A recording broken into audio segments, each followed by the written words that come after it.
Hi everyone, my name's Mike, and thanks for tuning in to this week's tech tip. Well, don't you wish you invested into Zoom prior to this COVID-19 crisis? Shares in Zoom have skyrocketed as many organizations turn to Zoom or Microsoft Teams to host virtual meetings, online education, weekly happy hours, and so much more.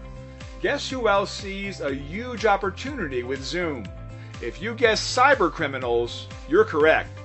Hackers and those looking to wreak havoc during the COVID-19 pandemic are taking advantage of the situation to launch cyber attacks against small to large organizations that are already struggling and in a state of uncertainty. According to trusted IT community experts, there's been a large increase in domain names purchased with the word Zoom in them. Why? Hackers use this as a gateway for malware to gain access to corporate networks. They know that many professionals are working from home, and the strict cybersecurity standards normally found in office networks are no longer present on a home computer or home network. Here are a few tips to protect yourself and your business.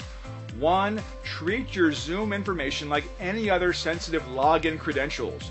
Don't share it with anyone via social media, in an email, or on your website for other members of your organization to access.